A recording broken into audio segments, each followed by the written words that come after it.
This is the next to the last video on my revised kind of A to Z project finance modeling that I'm trying to get a little bit more professional and more advanced. It is the last video before I introduce this circular reference template that Haida has suggested, and I'm trying to make reasonable. I'm really trying to come up with a way to resolve the circular references. Now, in this video, I'm going to start finally talking about debt. I've got all the way here without talking about debt.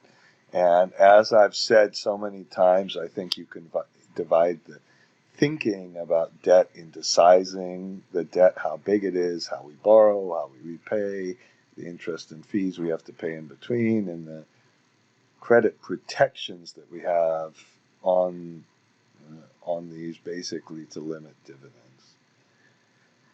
and maybe to put some cash on the balance sheet. Then the model sections that correspond to really this is as sources and uses really defines our debt size in a couple of different ways. And then we have a funding section. We have our pre-COD cash flow that I went through in the last video.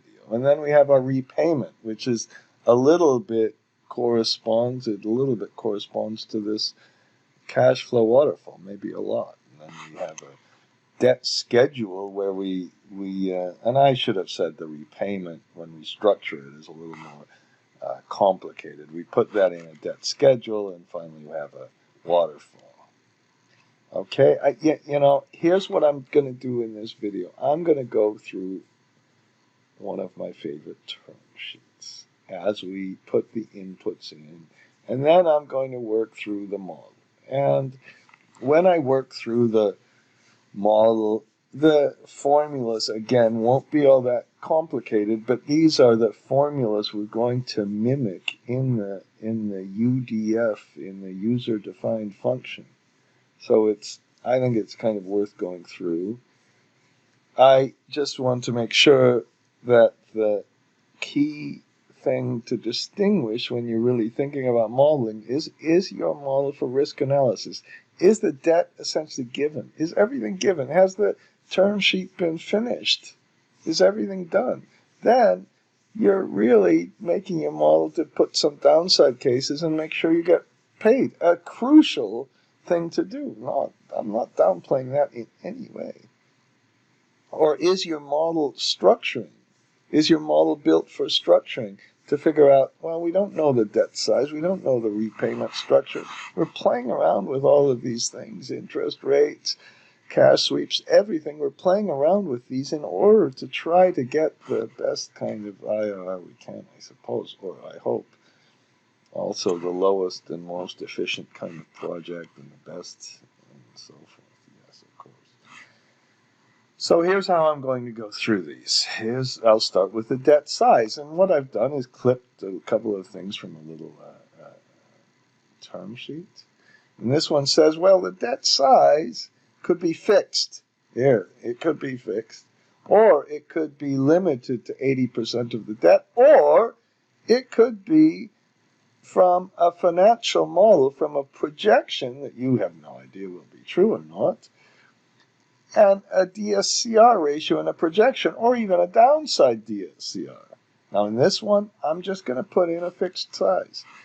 And eventually we're going to put in a whole bunch of different sizing variables, and that is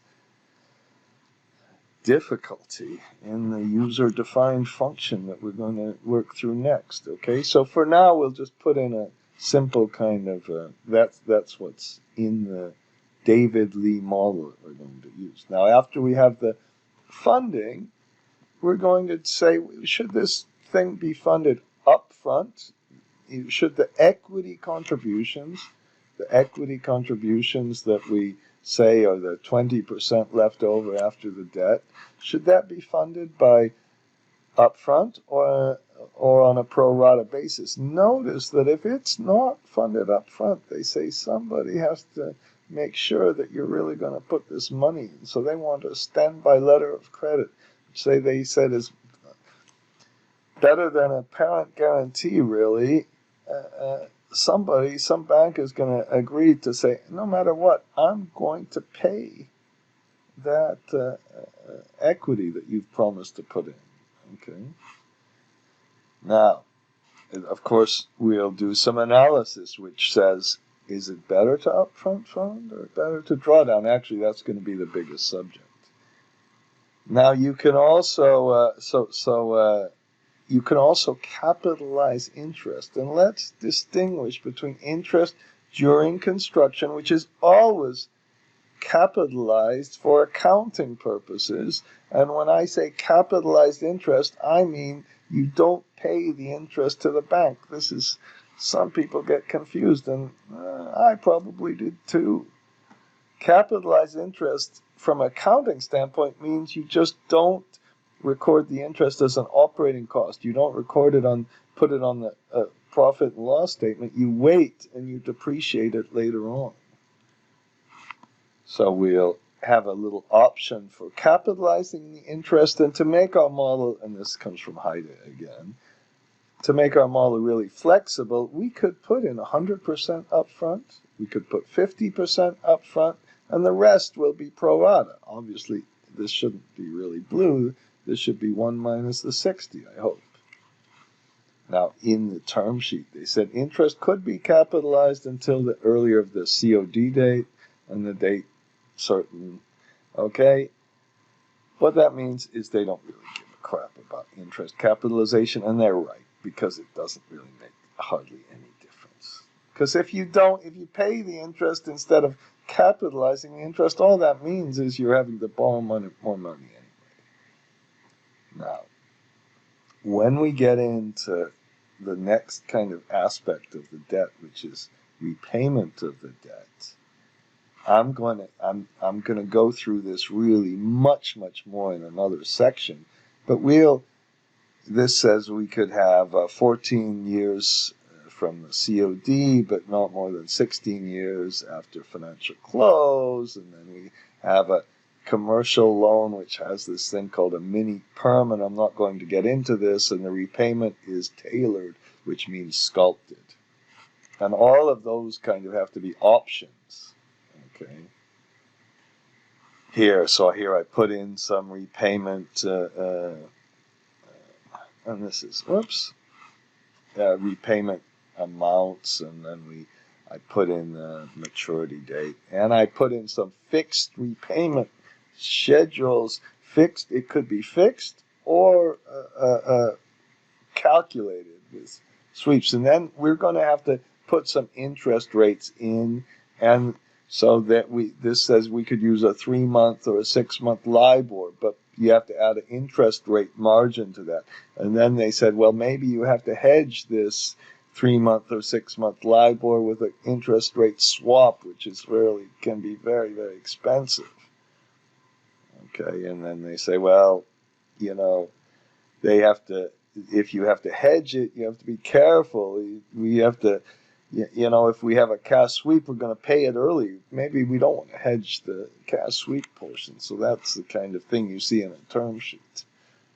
And then we have some fees, which are like interest. We have an upfront fee and a commitment fee. The commitment fee is on the amount you don't borrow during construction. The upfront fee is just paid at the financial close after you have your big party because you've signed all the documents. Okay, interest could be, I repeated this here, sorry. The commitment fee is 40% because they say we have some risk if we make a commitment but you don't borrow. We still have taken some risk, so they relate it to this credit spread that we'll talk about much more later. And here are these enormously high credit spreads that were part of this. Okay, really high credit spreads. So we'll put these in with different dates, just like we put the dates in for some of the operations and use the lookup function a lot. All right, and now what I'm going to do is, of course, go through this and see how we'll set up the titles. and see how we take these inputs and structure the model. And to do that, to make the structuring the model, the first step is some sort of sources and uses of funds statement, which is a summary sources of uses of funds. It's what I introduced in the last video, but now we have some debt and interest during construction, and this is the total amount pre-COD. It's again like our balance sheet pre-COD, and the crucial point why we need this summary statement so badly is that that's going to define here, somewhere down here. I hope I have sources. I didn't put the debt in here. Yes, the debt, this could be a percentage of the project cost. But this equity that's remainder, we're going to need that to see how much upfront equity we put in. And we don't have this summary sources and uses statement. We can do it. Everybody can do it, but it's a pain. It's a lot. I stole this from somebody, and I thought it was a key to getting these things well structured. Okay, and then, you know what, we'll have some capitalized items, like some capitalized fees and all that, and we have to do something with that. I'm going to discuss that while we make our model. Equity, when we talk about equity, we have to be so careful because the development fee, well, that's equity. You wrote up the equity for that. And if you have some income during construction, is that equity or not? Let's call it, if we call it equity, that's fine, but less cash equity has to be computed. It might not be fine for the banks, by the way. So we make some adjustments right after the sources and uses to figure out how much pro rata do we have to put in and all that. Right after that summary, sources and uses, that's what we're going to do. And then we're going to make take that our pre-COD cash flow, our cash flow statement, that has the uses of funds before COD and after COD and account for things like capitalized interest and everything else. And finally, we go through and compute our funding requirements. We start with equity first, since it's equity first, since that's first. Oh, it sounds like America first. Oh, God. Oh, no. I don't want... but we put what's in first, and then we put the pro rata in later, okay? Sorry about that one. And then we make a debt schedule. We put an opening and closing balance and figure out how much we're going to capitalize and how much we're going to repay, and put little switches in for whether it's capitalized or whether it's repaid, and we get this, okay? And I'm going to skip to a couple of other things. This again shows you, when you do this, I hate these long formulas. The thing I really hate is if you have to go back. This is complicated enough. This is painful enough to go through. Why should you have to force your users to go back one sheet to the other sheet? If you want to summarize this later, summarize it later, but don't put the core model. That's the only thing I had. I'm sure I could find a lot of other things to moan about. So now let's go to our file. And as usual, there's a file with no titles. And as usual, what you should do right now is, oops, I'll fix that later. There were a couple of errors with the inputs. What you should do is turn off the video. And instead, you can watch me work through this one. I'm going to work through this one where I only have the titles. The best thing for you to do is put all of these titles in yourself and try to work through the whole thing just from the assumptions. Okay, and what I've put in is some assumptions, just like I showed you hopefully in that little introduction. Not exactly the same, perhaps, like I put a little different debt size and so on and so forth. These are all of the kind of assumptions we went through, and of course we're going to go through them again.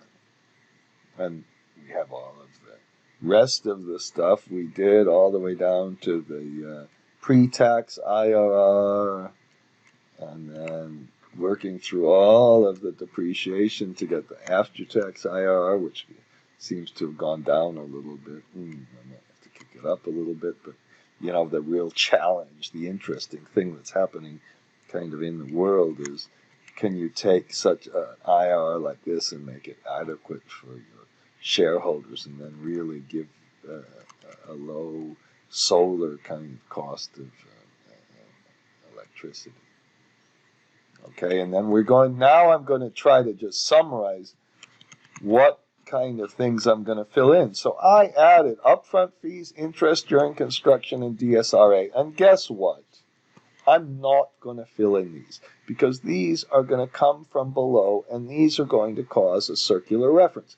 Because if I change the interest during construction, guess what else changes? The project cost changes. And if the project cost changes, then the equity balance changes. And if the equity balance changes, then if it's upfront equity, then the timing of the interest during construction changes, and I'm back up here, and I'm going around and around and around. And I'm going to, for once, this is maybe a controversial part of this video, instead of making a copy-paste, maybe I'll make a copy-paste after I show you how, hopefully, my real objective is to show you how we can easily, not really, really easily, but fairly easily make this into a resolution of a circular reference with this UDF. And then we're going to put in some senior and some mezzanine debt. The mezzanine debt is usually going to be just a shareholder loan. And this, who really cares about whether this equity or debt? The real question is how much senior debt, what's the percent of this compared to the total project cost? Okay, and then after we put that in, then we're going to say, well, how much senior debt do we actually get to borrow? If we capitalize all this amount that's in here, if we put all the interest during construction in here, and then we put the debt in here, if part of this is not paid, but part of this is in the debt balance, the amount we can actually fund with cash is less. And if we have fees, it's the same issue. Okay, and it could be the same issue for mezzanine debt, by the way, too. It probably would be, actually. And then for the equity, we say, well, how much is our, here is our cash equity that we're putting in, but this fee, that's equity too, and this minus this is equity as well. So we'll figure out what our total amount of equity commitment is, including all of this. Okay, and then we'll split that equity commitment into what's the equity up front, which I'm going to go ahead and put this variable in, and that I found it. It wasn't that hard to find. And then we can put the next one in. Hopefully this is just Control D. Okay, so the rest of that, that's how much out of the total. I hope this is a little transparent. And then we say, well, how much debt do we have and equity? So here's the total equity, here's the total debt, how much debt and equity we have, how much is the, now out of this total equity and debt, we can take the senior debt and divide it by the amount, and then get, well, for our pro rata funding, that's the amount we need. And I should have, excuse me, this should be less upfront. Sorry about that. See, I'm learning. I'm a student. I'm an idiot. Okay? And all of these calculations are for the whole thing right up front. And then we put in, do almost exactly the same. All I did was copy these down, and we put all the same in here, and I have a DSRA account here, I hope, as well. Okay, how much DSRA did we fund up front? And we put all of those in the same kind of way. But then, I said, the first thing we're going to do is, when you fund the debt holder is going to say, okay, some of those development costs, they're fine. They're fine, maybe all of them. And we're going to move those up to the financial close, because we don't start funding until the financial close. So we need to move this 50,000 up to the here, write this. Hopefully this is the financial close. And then the bank's going to say, well, you can call that equity and all that. So we're going to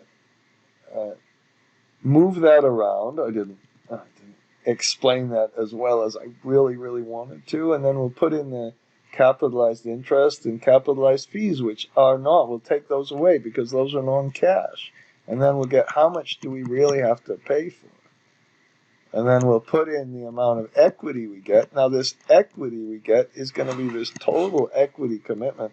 I'm going to go ahead just to show you where that comes from. This is going to be this number. That's why we needed that up front.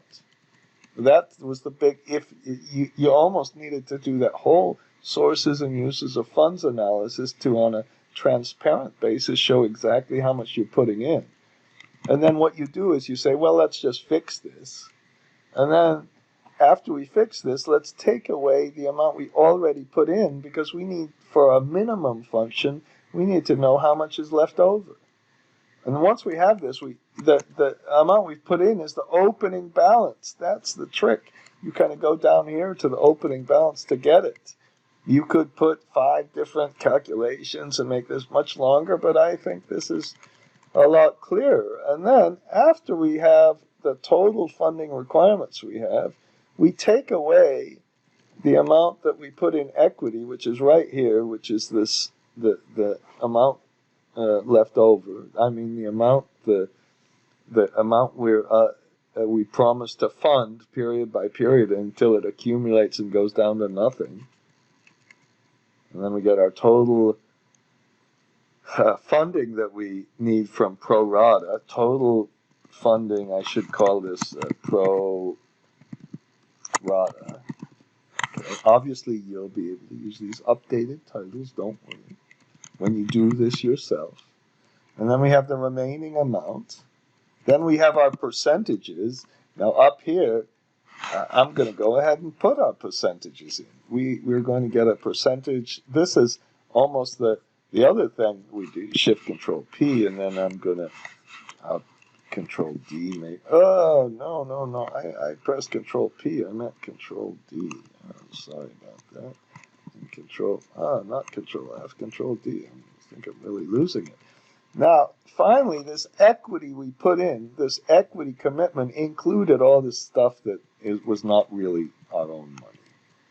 We included, not the own money that we took out of our pocket. Let me state it like that. So we have our total equity that we funded, which comes from the pro rata equity funded down here, plus the equity funded down here. So equity is kind of the last. That's the total amount, but that includes some pre-COD income, so we take that out. It includes some development fee income, we take that out, and we get what's left over. Oh, this is going to be a pain. And then we can kind of put our debt and mezzanine sources in the sources and uses of funds statement. And I'm going to just introduce here this thing here, this total funding thing. That's what's going to create our horrible circular reference, really. All right? And this equity contributed will even switch around. That's going to create a really, really horrible circular reference. Okay?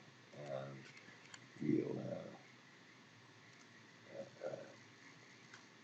deal with that in the next video. So then we put our debt balance in, and this is kind of straightforward. We need to add, if we have some capitalized interest, we need to add this to the balance and some capitalized fees. Now that's computed, the interest and the fees are computed down here. And for now,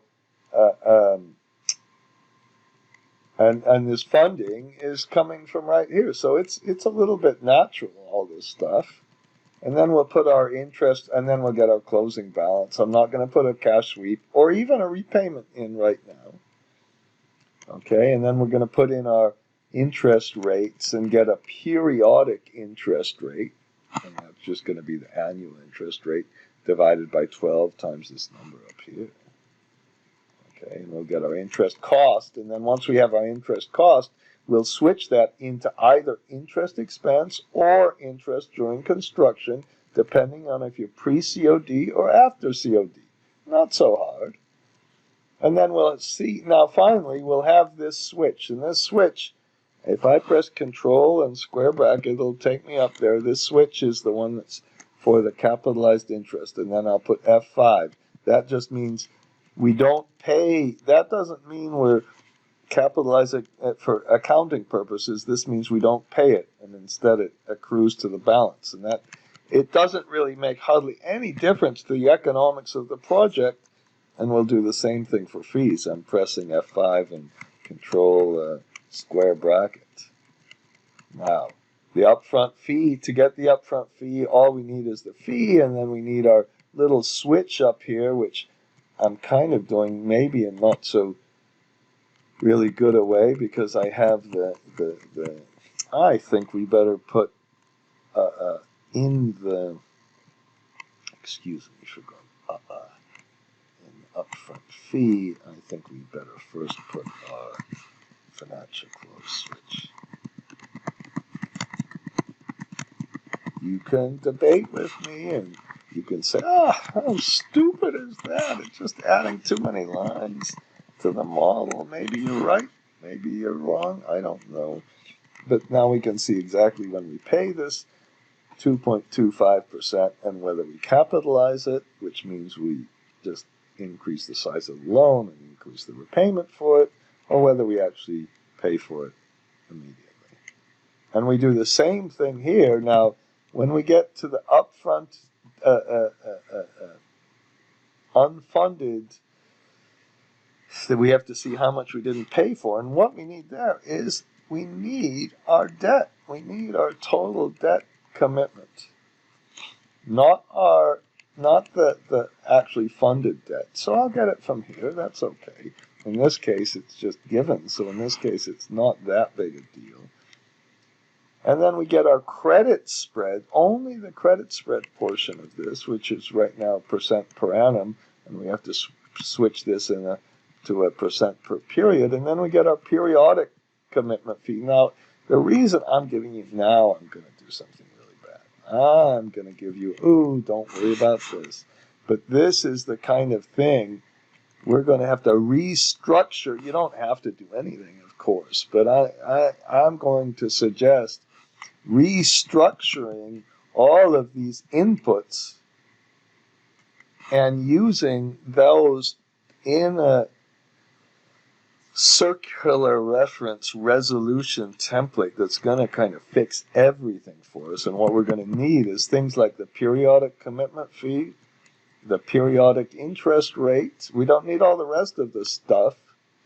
We need and some of the stuff, and the upfront fee, we need those kind of things. And we're just going to take all of those things and plop them into a little template, and then it kind of automatically does all this stuff for you. Just, that wasn't a very good explanation, but whatever. Okay. Now, after we have our interest during construction, I think what I'm not going to do, I think I'm just going to leave these titles blank for just a minute. And because once we have our interest during construction and our fees during construction, we don't just leave them sitting there. These are capitalized for accounting purposes. And if they're capitalized for accounting purposes, not for cash, you might pay them, you might not pay them, who cares? For accounting purposes, they're always not computed as an operating cost. Rather, they're put on the balance sheet and depreciated. And we need to know the tax treatment for these items. What you would like to do is just deduct them immediately. Now, once we have all of this debt schedule right, then we're going to work through. I've got to check this. I'm on 29 minutes before I've even started making this. So this is going to be a really long video. It's going to be another torture video. But we'll put the depreciation on these, amortization and fees. And then we've got the interest expense up from here. So we'll collect the interest expense.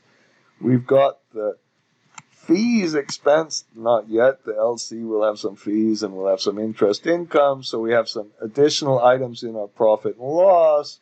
We need to make a little bit of a different tax calculation. We'll put, right now I'm not putting any repayment in here. If you saw, I'm just doing the funding and it's still taking me this long. This amount of equity funding, we've got to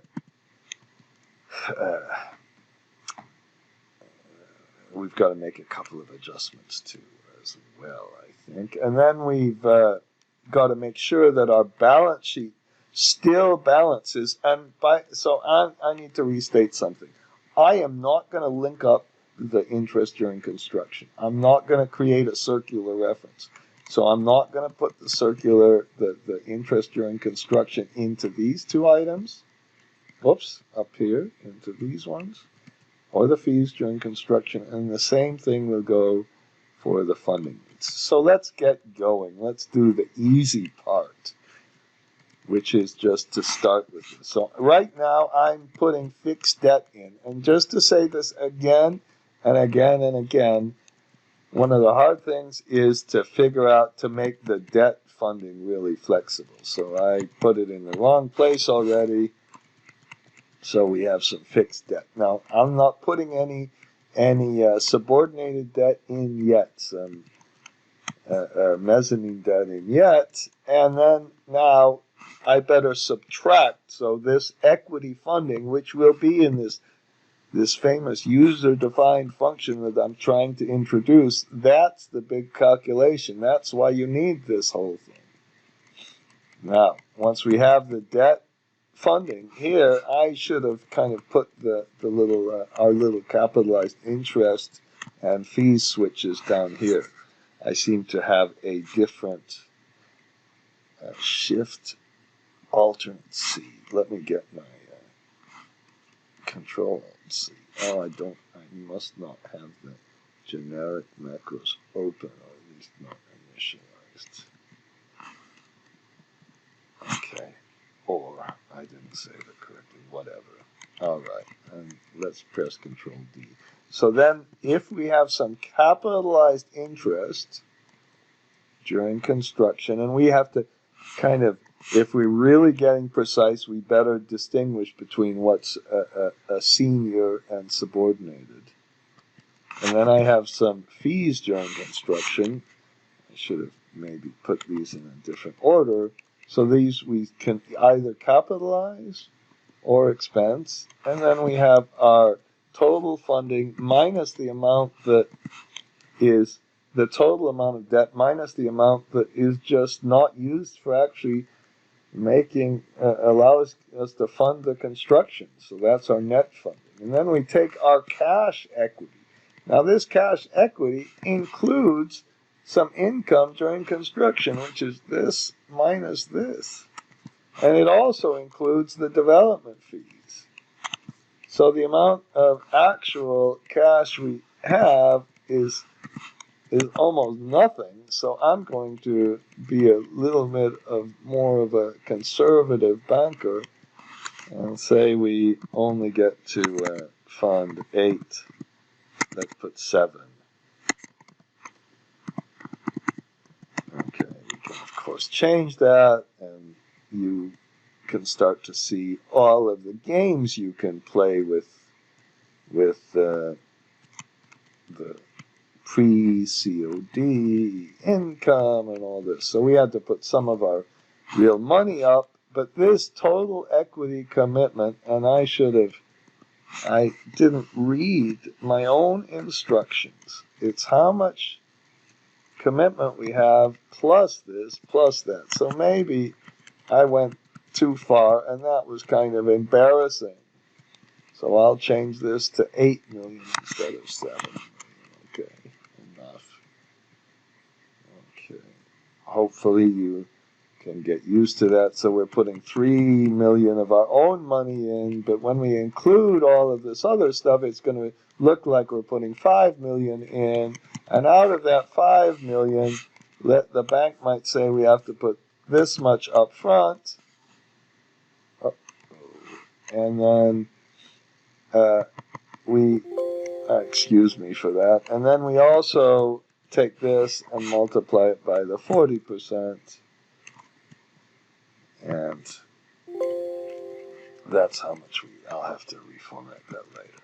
Okay? Then we can say, well, let's figure out how much, once we have finished funding up front, let's take the debt we have to fund, the actual amount we have to fund, plus the equity that we have to fund on a pro rata basis afterwards. That's the total amount. And then let's take this debt and divide it by that, and we get what percentage is of the remaining is funded by debt. We'll leave this out, and the remaining funded by equity is the difference, or I could even just say this divided by this. Okay? Those are the numbers we need from the sources and uses of fund statement. Now, I'm leaving these interest during construction, fees during construction, and all that out. Okay, and let's start with an adjustment that's going to cause some confusion for me, but what the bank is going to do is going to allow us to fund all our development costs. So if we took all this money out of our pocket, then they're going to make a little calculation and say, you don't have to, you can call that equity. So I'm going to move, what I'm going to do is move all of those development costs to the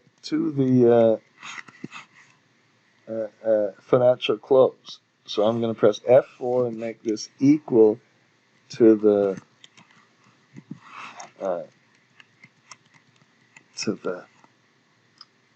date. Okay, and then we'll say, okay, let's take and put a minus on the amount of development cost we funded, but then let's put a sum of this, and here I'm just going to click on this whole line because that's the lazy way to do it, and let's move that into the financial close period. So all we do is take that and we move this around, and then we say, okay, well, if you have some capitalized interest, now you do not know the capitalized interest until you've worked through this whole thing. So I'm going to put this down. I hope this will not yet cause a circular reference. We go down to the senior debt, and we said, this is the capitalized interest we have. And then we get the capitalized fees, and these are going to be 0 for now, so I hope. And we put the capitalized fees as the capitalized upfront fees plus the capitalized commitment fees. This is kind of going a little bit crazy, perhaps, and saying all the possible different debt structuring things you can have. And then we say, okay, well, this is our sources and uses of funds. And then we go down here, of course. This is the kind of thing we started with. And then let's add the sum of all of this stuff. Okay, so we're back down to 0 beforehand, and we moved the development cost into the financial close. So that means the debt we borrow will, if we didn't do that, we wouldn't know, we wouldn't be able to adjust the borrowing of the debt properly. How's that? Now, I already put the equity commitment in, and all I'm going to do here is take this, and I don't really have to do this, but I'm going to multiply it by the pre-COD switch, okay? And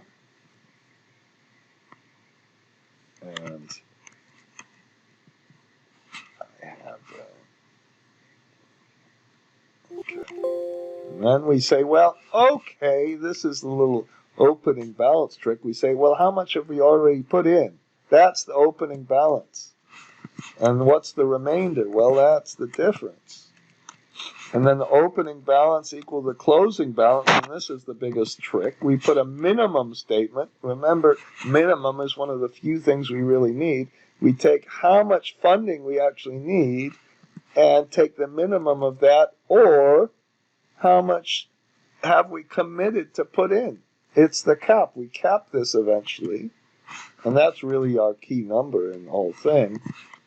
Okay, and then I'm going to now copy this across. I'll make the formatting a little bit later. I hope that doesn't irritate people too much. So we go up here, and in the very first period, we said, this is the amount of equity we've agreed to put in. It includes the development fee and everything else. The reason and it also includes but it does not, you notice it does not include any income from the pre-COD and all that. So we say, well, this is how much we agreed to put in. I cannot do this. Sorry about that. Okay, and still didn't do it quite right. But, and then eventually we finish, because this is, in this formatting, I'm not going to do, how's that? And then we say we funded everything,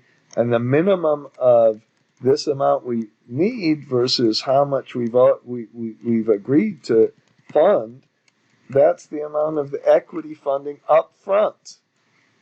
Now, once you have that, it's almost like kind of a cash flow waterfall. You take this funding requirement and you subtract the equity. And I think since this is such a key number, I'm going to make an underline on this.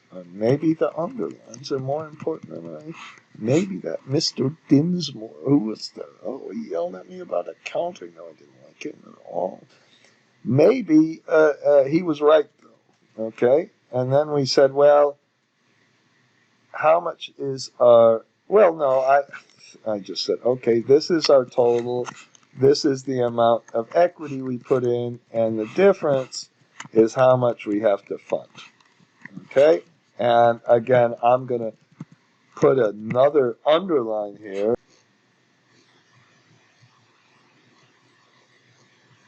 I had a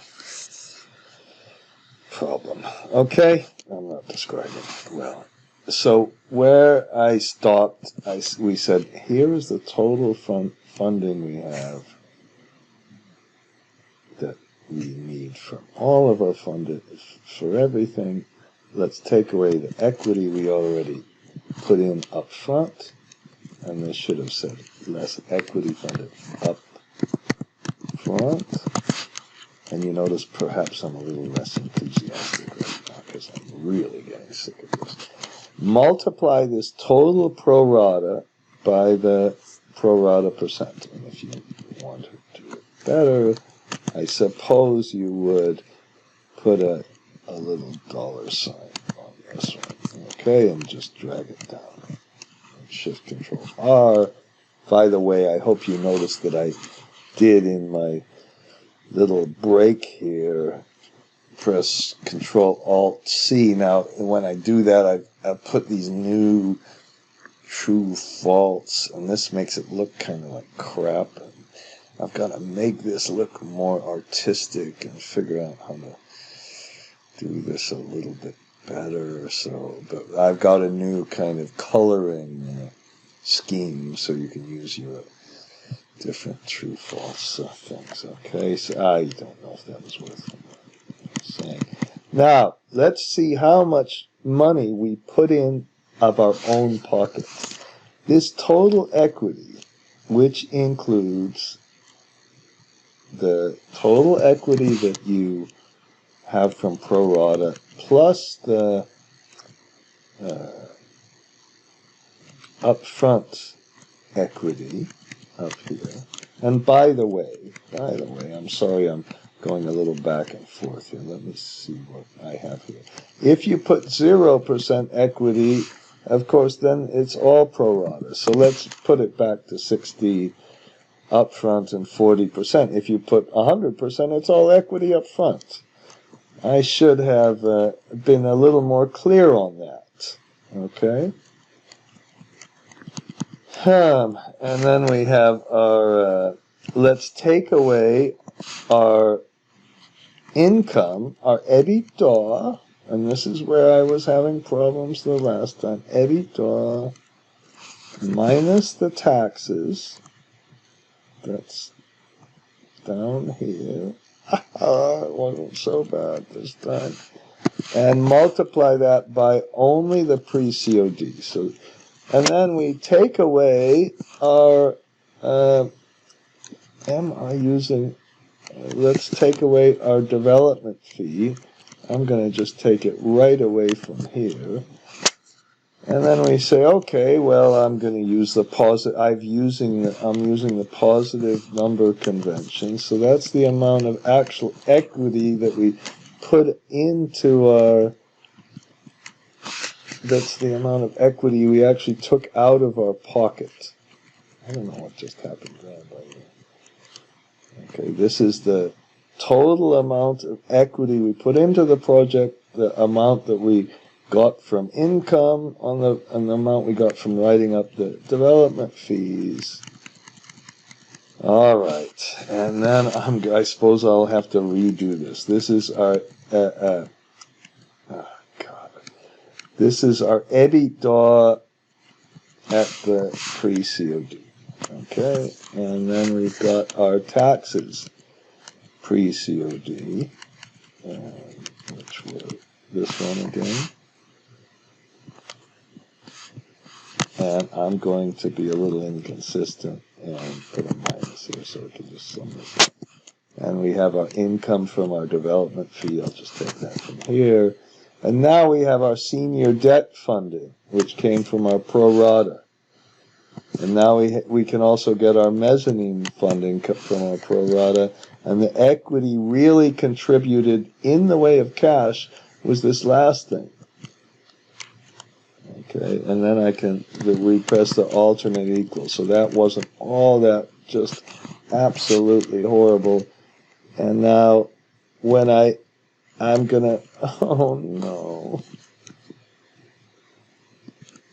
Just a minute, what did I do here? Oh God.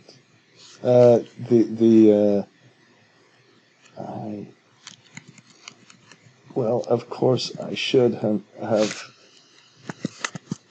done it like this, shouldn't I? Maybe there's some kind of lesson here on what not to do, okay? And then I have our equity that we funded up front is 3319, and let's take the sum of all of this stuff, and we get the same amount. This is how much equity we've actually put into the project. Now, the only problem with this is we have to readjust this and add back subtract the amount that we put in up front and subtract the other adjustment that we made up here. So what this does is it corrects it for the timing of the development fees, if you'd like to do that. Okay, it still gives us exactly the same number. I summed up all of this and compared this to the amount of the total cash equity we put in up front. So there are a lot of calculations here, and I think it's worthwhile doing this. Okay, and then we can see, well, I'm going to do the circular reference checks later on, because this is just unbelievable how long this video is taking. So, and I've been under these stupid instructions, don't take so long. Oh my gosh. Now, if we have the capitalized, so I'm just going to work through the debt balance calculation. It's our opening balance equals our closing balance. Here's some potential circular reference issues, probably not that bad. But the first thing is we have some capitalized interest during construction. That adds to the balance. And then we could have some capitalized fees during construction, which are the upfront fee and the commitment fee. Now we have our funding, which this is the one piece of good news. is that we already have it up here, so it's not so hard to compute. I am not putting the repayment in yet. And you could make a separate construction. And in the circular reference thing, by the way, there will be a provision to add all sorts of multiple debt issues, and I really hope it won't take as long as this video. That's my goal here. Now, the base interest rate, well, that was a lookup, okay, and we had a lookup on the just a minute. Oh, come on. We looked up we had the year here. So I think the best and transparent way to do this would be to re-put the year. Even though I've done it a couple of times, but this is the calendar year, so I'm going to be a little more careful. So I'm going to put lookup. Didn't take so long, and we click on the interest rate, and this is our kind of calendar year, and then we put in our applied rate, which is some mixture of some fixed hedged rates and some floating rates. Shift Control P. Okay, Shift Control R, Shift Control R, and then we have our credit spread. Again, a lookup. But this time, the lookup is on the model, because the credit spread is a function of the age. Now, I used to put in all sorts of different credit spreads here. If you're going to make sensitivity analysis, remember to put it somewhere else. Okay, and this is these really, really high, ridiculous credit spreads. I'm not making an alternate equal for once. And then we get our periodic rate, and that's what is going to be required in this circular reference function that I'm just about to get to. Okay, not any of the other ones.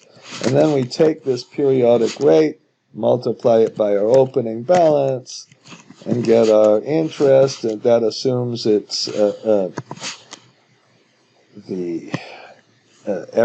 the flows occur at the end of the period. We put our operating switch in, and then the interest during construction is that interest multiplied by the pre-COD switch. You see how often we need these pre-COD switches and all that. And then we can take this interest during construction and decide whether it's capitalized or not, whether it's paid or capitalized.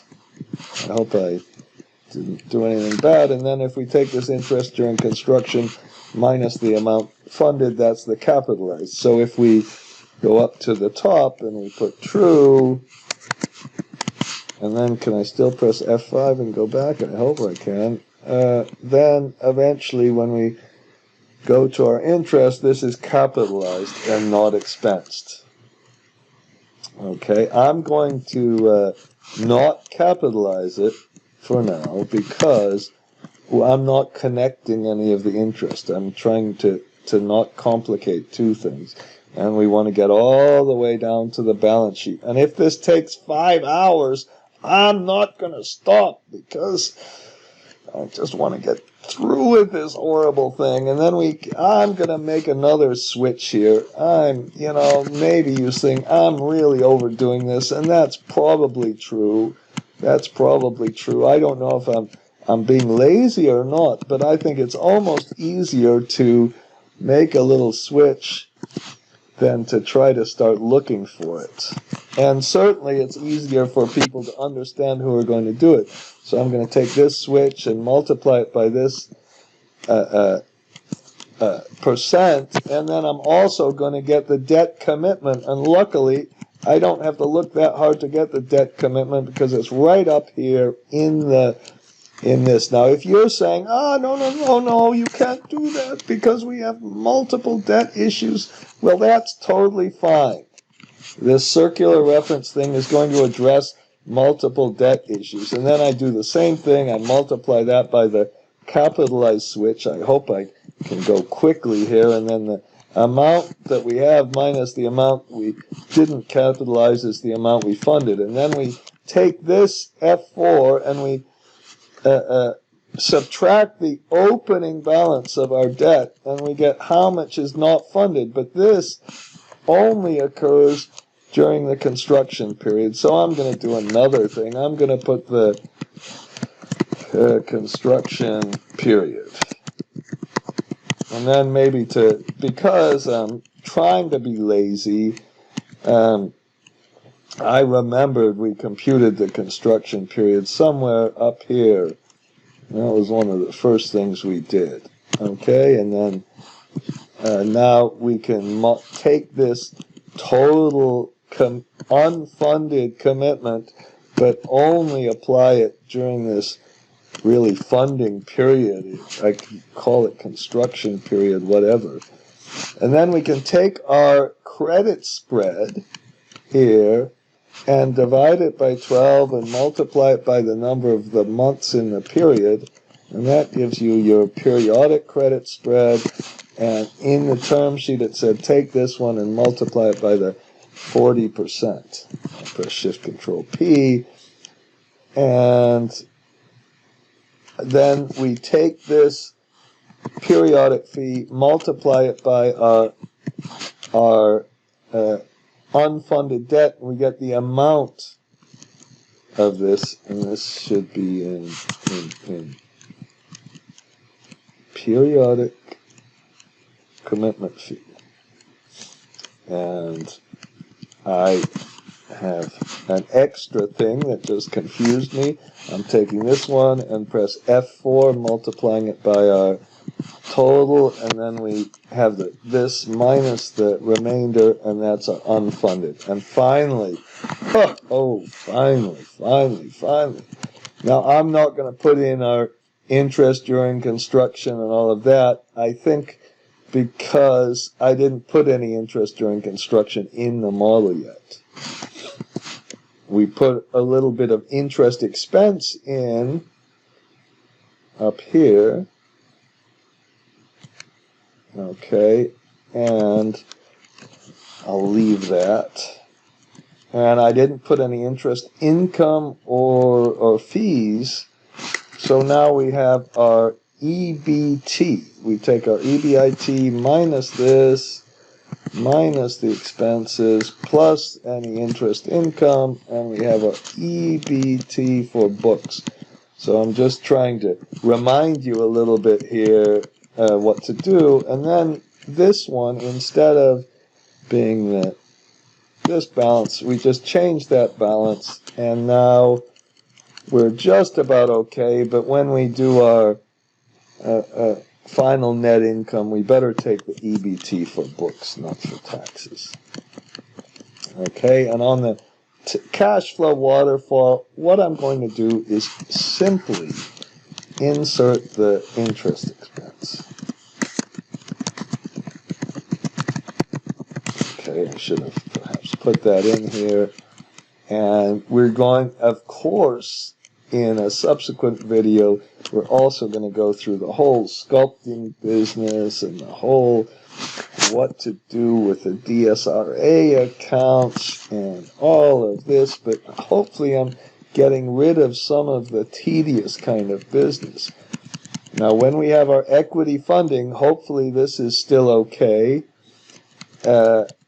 We need an IDC and a fee balance, which I suppose I'll just get from here, even though we haven't gotten these yet. But no, because I haven't added them, I'm not going to put those in yet.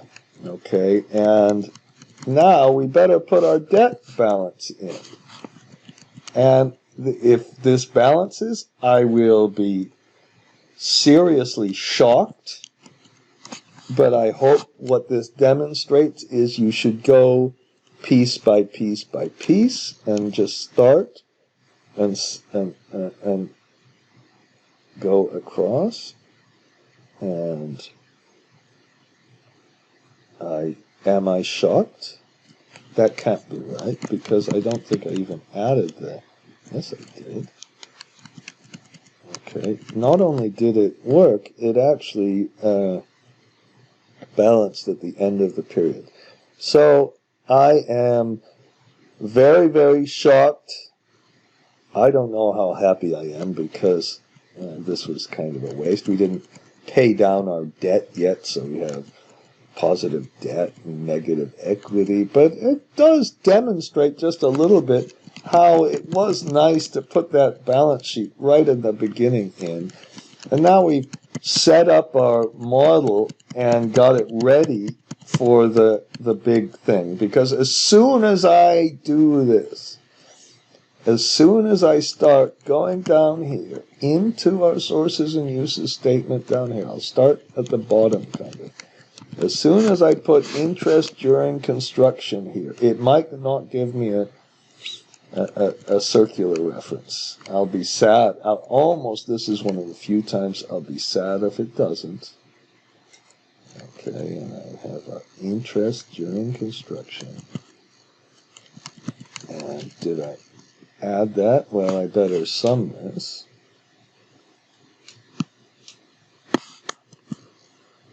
Okay, I better sum it across there.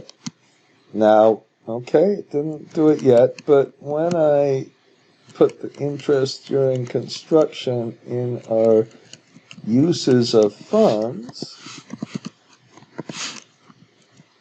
okay, oh God, what, this is becoming,